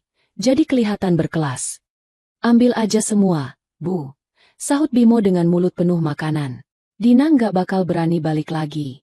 Paling dia sekarang lagi nangis-nangis di pos satpam nunggu hujan reda. Terus pulang naik ojek ke rumah bapaknya. Baguslah. Siska menimpali sambil terkikik. Biar dia sadar diri. Lagian aneh banget sih istrimu itu. Mas, masa ngaku-ngaku rumah ini punya bapaknya? Halu banget. Jelas-jelas kamu yang kerja keras banting tulang. Bimo terdiam sejenak. Ada kilatan keraguan di matanya. Tapi egonya segera menepisnya. Ya, namanya juga orang lagi emosi. SIS. Dia kan memang suka ngarang cerita biar kelihatan hebat. Udah, nggak usah bahas dia. Bikin mood rusak aja. Iya benar. Ibu meletakkan tas itu dan kembali duduk. Rumah ini sekarang rasanya lebih lega ya tanpa dia. Nggak ada aura negatif. Besok ibu mau panggil tukang pijat mau relaksasi di kamar utama. Oh iya Bim, besok kuncinya kamar utama diganti ya. Ibu nggak mau si Dina punya kunci cadangan terus nyelonong masuk maling barang. Tenang Bu, besok Bimo panggil tukang kunci. Janji Bimo. Tiba-tiba, suara klakson mobil yang panjang dan keras terdengar dari depan rumah. Kin! Mereka bertiga tersentak kaget. Bimo hampir tersedak martabaknya. Siapa sih malam-malam begini? Berisik banget. Gerutu ibu. Apa si Dina balik lagi? Dasar nggak punya malu. Biar aku yang usir, Bu. Kata Bimo sok jagoan. Dia bangkit berdiri, merapikan kaosnya. Lalu berjalan menuju pintu depan dengan langkah hentak-hentak marah. Siska dan ibu mengekor di belakangnya. Penasaran. Bimo membuka pintu utama dengan kasar. Siapa sih? Nggak tahu sopan san. Kalimat Bimo terhenti di tenggorokan. Matanya melotot melihat mobil sedan hitam mewah yang parkir melintang tepat di depan teras, menghalangi akses keluar masuk. Lampu depannya yang terang benderang menyorot langsung ke wajah Bimo, membuatnya menyipitkan mata silau. Pintu penumpang belakang terbuka. Sosok tinggi besar dengan kemeja batik turun lebih dulu. Langkahnya tegap. Wajahnya dingin dan keras seperti batu karang. Di belakangnya, turun seorang wanita dengan kemeja kedodoran menggendong bayi. Dina. Dan ayahnya. Lutut Bimo seketika terasa lemas. Wajahnya yang tadi merah karena marah kini berubah pucat pasi seperti mayat. Dia kenal betul siapa pria tua itu. Dia tahu betul wibawa yang memancar dari sosok itu. Bapak? Gagap Bimo hampir tak terdengar. Ibu mertua, yang matanya agak rabun dan silau kena lampu, belum menyadari siapa yang datang. Dia maju menyeruak dari balik punggung Bimo, berkacak pinggang. Dina, ngapain kamu balik lagi Bawa siapa kamu? Bawa preman kampung mau nakut-nakutin kita. Ibu berteriak cempreng. Suaranya melengking menembus hujan. Bimo, usir mereka. Jangan biarkan orang asing injak lantai teras kita yang mahal ini. Aku berjalan di samping ayah. Kakiku masih sakit, tapi anehnya, aku bisa berjalan tegak. Kehadiran ayah memberiku tulang punggung baru. Aku menatap wajah ibu mertua dengan tatapan datar, tanpa rasa takut sedikitpun. Ayah tidak menjawab teriakan ibu. Beliau bahkan tidak menatap ibu. Matanya terkunci lurus pada Bimo yang kini gemetaran bersandar di kusen pintu. Ayah menaiki tangga teras satu persatu dengan tenang. Bunyi sepatu pantofelnya yang menghantam marmer terdengar tak-tak-tak. Irama yang mengintimidasi. Minggir. Ucap ayah pelan saat sampai di depan Bimo. Suaranya rendah, tapi memiliki daya tekan yang membuat Bimo secara refleks menyingkir ke samping, menempel ke tembok seperti cicak ketakutan. Ayah masuk ke dalam rumah begitu saja, diikuti aku dan Rian. Siska yang berdiri di ruang tamu tampak bingung. Dia melihat penampilan ayah yang berwibawa dan mobil mewahnya. Nyalinya sedikit menciut, tapi mulutnya masih gatal. Om siapa ya? Kok main nyelonong masuk rumah orang? Nggak sopan banget. Tegur Siska sok berani. Ayah berhenti tepat di tengah ruang tamu. Dia memandang sekeliling ruangan, melihat sisa-sisa pesta martabak mereka, melihat tas-tasku yang berserakan di sofa. Lalu tatapannya jatuh pada Siska. Tatapan yang membuat Siska mundur selangkah tanpa sadar. Dina, duduk. Perintah ayah sambil menunjuk sofa single yang paling besar, tahta di ruangan itu. Aku menurut. Duduk di sana sambil menimang Rian. Ayah sendiri tidak duduk. Dia berdiri tegak di tengah ruangan, menghadap ke pintu masuk di mana Bimo dan ibu mertua masih berdiri mematung. Ibu mertua akhirnya masuk. Wajahnya merah padam karena merasa diabaikan. Dia berjalan cepat menghampiri ayah. Orang tua bangka. Kamu tuli ya? Saya tanya kamu siapa? Berani-beraninya masuk rumah anak saya. Keluar enggak? Atau saya panggil satpam? Jerit ibu histeris. Telunjuknya hampir menyentuh hidung ayah. Bu, jangan, Bu. Bimo berlari menahan tangan ibunya. Keringat dingin bercucuran di pelipisnya. Bu, diam, Bu. Itu. Itu apa? Kamu takut sama kakek-kakek ini? Bimo, kamu itu laki-laki. Usir dia. Dia bawa Dina masuk lagi. Pasti mau minta duit. Mau numpang lagi. Ayah tersenyum. Senyum sinis yang tadi kulihat di mobil, kini muncul lagi, lebih mengerikan di bawah lampu kristal ruang tamu. Ayah perlahan menurunkan tangan ibu mertua yang menunjuknya dengan satu gerakan tangkisan halus namun bertenaga, membuat ibu terdorong mundur. "Rumah anakmu?" tanya ayah dengan suara bariton yang menggema di ruangan luas itu. Ayah melempar map tebal yang dibawanya ke atas meja marmer dengan keras. Brak! Bunyi hempasan map itu membuat Siska menjerit kaget dan ibu terlonjak. "Coba kamu baca, Nyonya yang terhormat. Pakai kacamata kamu kalau perlu," kata ayah dingin. "Baca nama siapa yang tertulis di sertifikat hak milik rumah ini. Baca nama siapa yang ada di BPKB mobil Pajero yang kuncinya kamu rampas tadi." Ibu mertua terdiam, bingung melihat reaksi Bimo yang ketakutan. Dia menatap map itu, lalu menatap Bimo. "Bim, maksudnya apa ini? Ini rumah kamu kan? Kamu beli tunai kan?" Bimo menunduk dalam-dalam, tidak berani menjawab. Tubuhnya gemetar hebat. Siska yang penasaran dan merasa posisinya terancam, memberanikan diri maju. Dia membuka map itu dengan tangan gemetar. Matanya menyapu baris demi baris tulisan di dokumen resmi berlambang Garuda itu. Wajah Siska berubah pucat. Mulutnya ternganga. "Gimana, Mbak Siska? Apa bacanya?" tanya ayah menyindir. "Kamu wanita karir kan? Pasti bisa baca dokumen legal." Pemilik sah." Suara Siska tercekat. "Bapak, nama lengkap ayah Dina." Hening. Sunyi senyap. Hanya suara hujan di luar yang terdengar. "Bohong!" teriak ibu mertua, merampas kertas itu dari tangan Siska. Dia memicingkan matanya membacanya. Ini pasti palsu." "Bimo, bilang sama ibu ini palsu. Kamu bilang rumah ini hasil bonus tahunan kamu. Kamu bilang mobil itu hadiah dari kantor." Bimo akhirnya ambruk berlutut di lantai.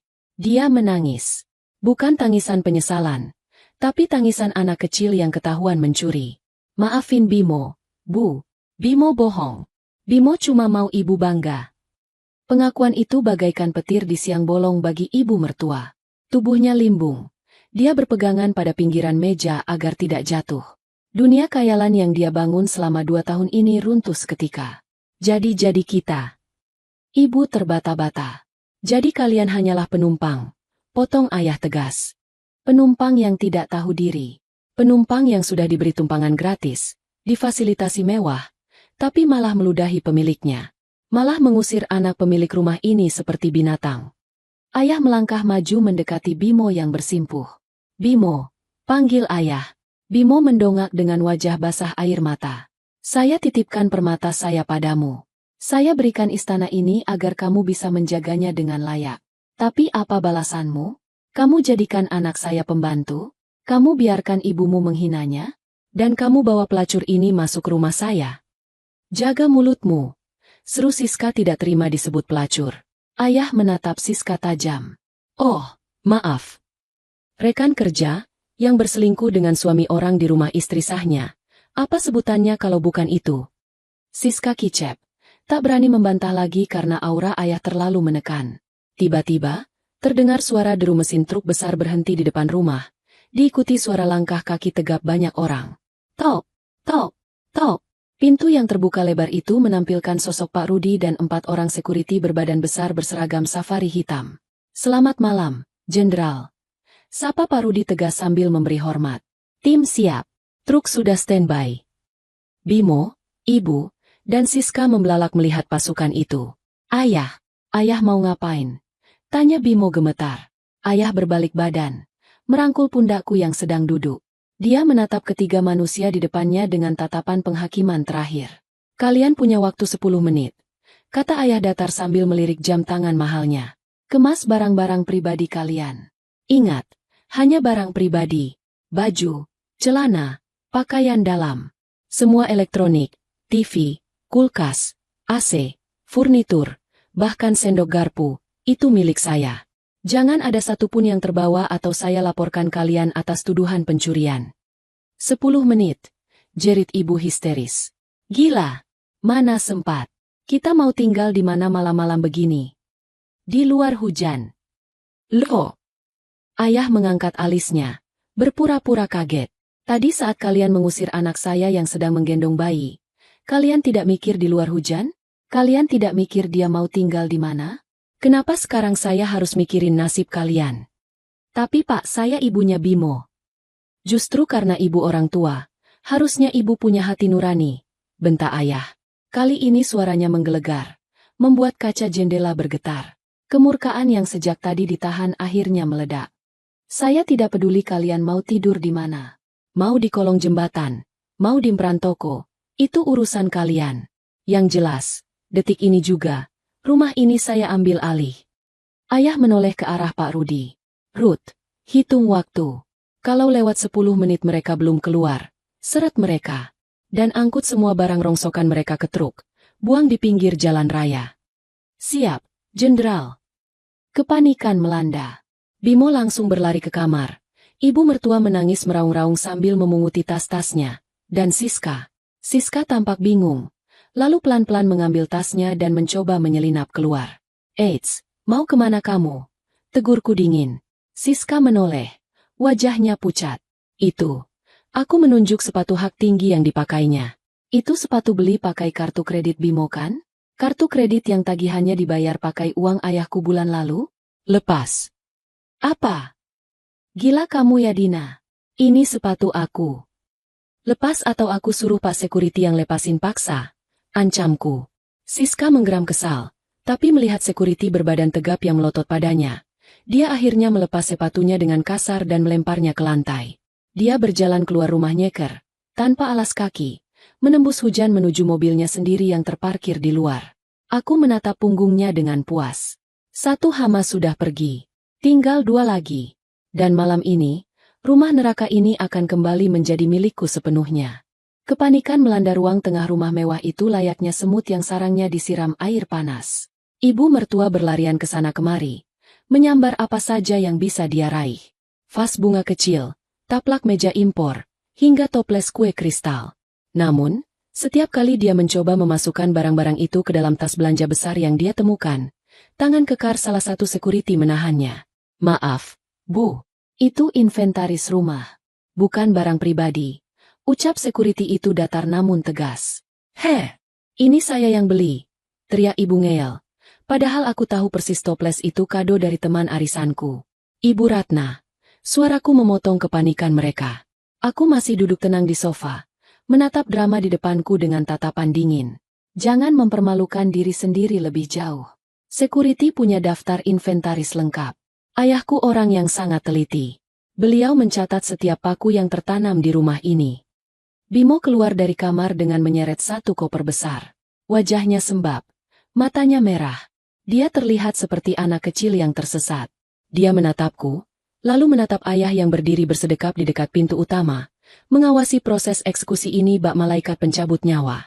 Din. Bimo mencoba memelas. Apa nggak bisa kita bicarakan baik-baik? Aku suamimu, Din. Ayah dari Rian. Tega kamu usir aku malam-malam begini. Aku tertawa. Tawa yang hambar dan kering.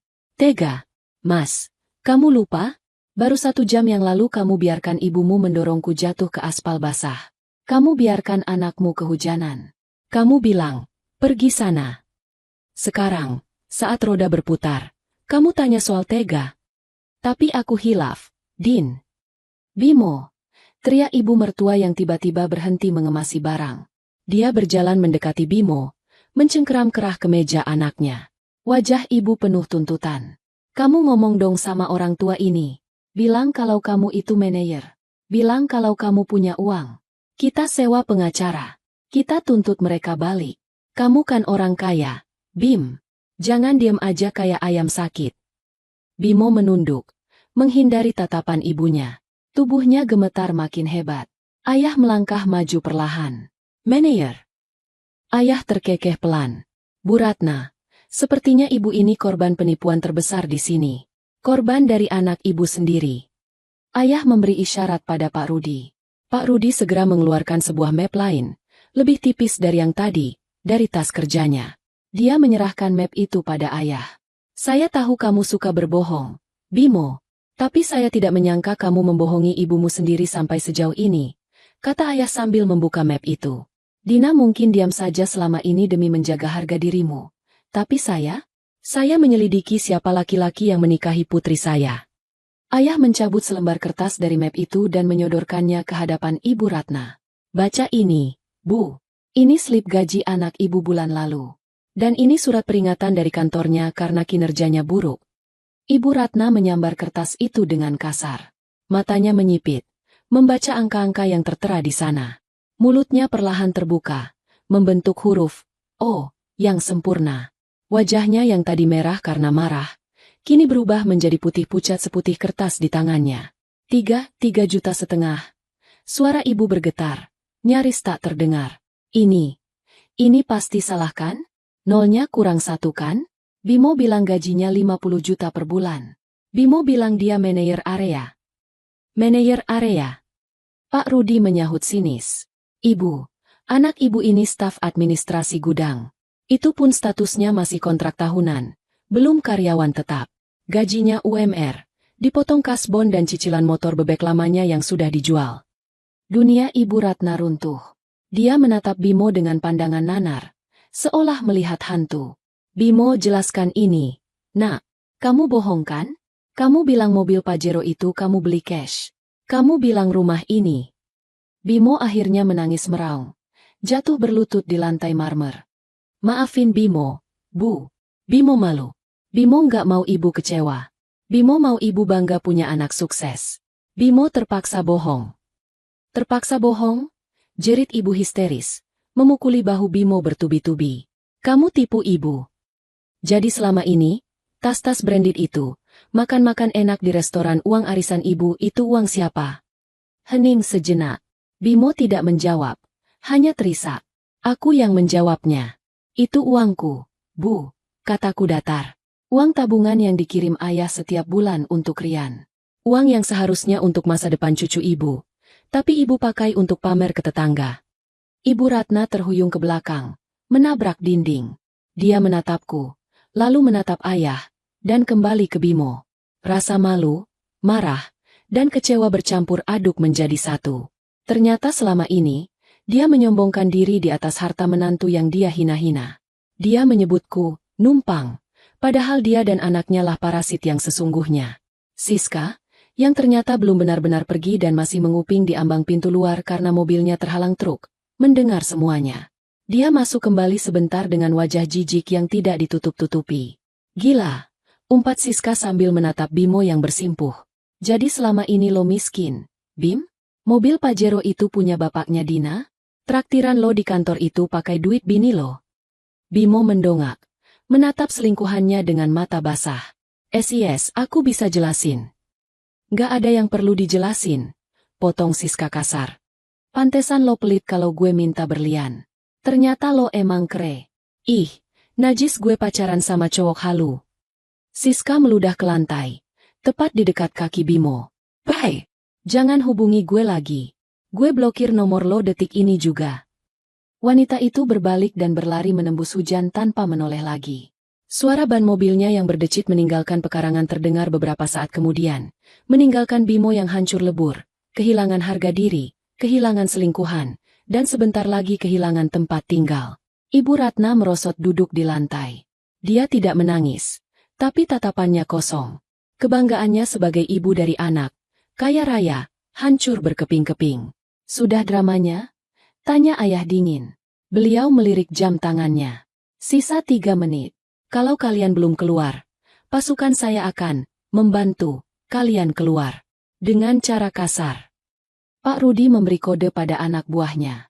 Para sekuriti berbadan tegap itu mulai bergerak maju, mengepung Bimo dan ibunya. Suasana berubah mencekam. Tidak ada lagi negosiasi. Tidak ada lagi belas kasihan. Kemas baju kalian yang menempel di badan saja. Sisanya tinggalkan. Perintah Pak Rudi. Bimo dengan gemetar mencoba menutup kopernya yang isinya berantakan.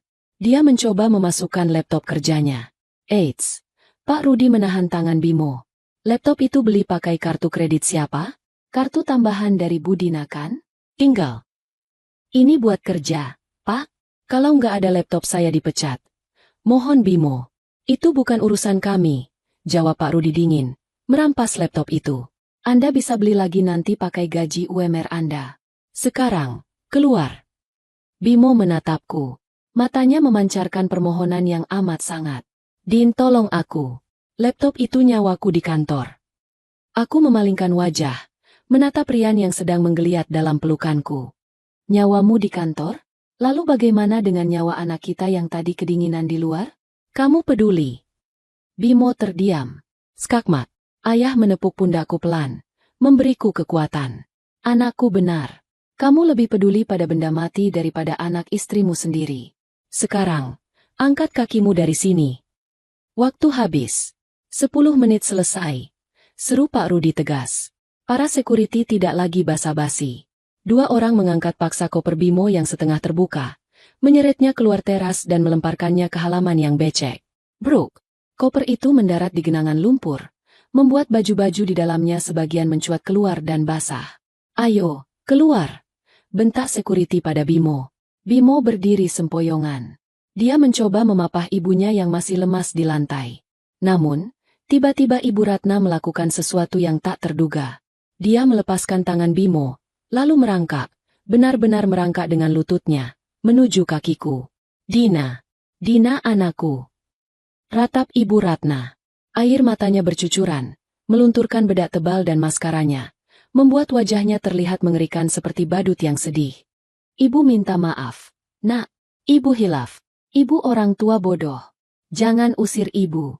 Nak, Ibu nggak punya tempat tinggal lain. Rumah kontrakan Ibu yang dulu sudah habis masa sewanya. Dia memeluk kakiku yang terbalut celana training ayah. Ibu janji bakal baik sama kamu. Ibu bakal masakin kamu. Ibu bakal jagain Rian. Tolong Dina. Kasihanilah orang tua ini. Aku menatap wanita yang sedang bersujud di kakiku ini.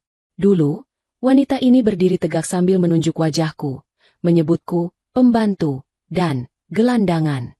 Dulu, wanita ini yang membuang tas bayiku ke jalanan. Hatiku bergetar. Rasa kasihan sebagai manusia tentu ada. Tapi kemudian, memori itu kembali berputar. Suara petir, dinginnya hujan, rasa sakit saat aku terjerembab di aspal, dan tatapan jijik mereka saat melihatku pergi. Aku mundur selangkah, melepaskan pelukan tangannya dari kakiku. Maaf, Bu, kataku pelan namun tegas. Suaraku tidak lagi bergetar.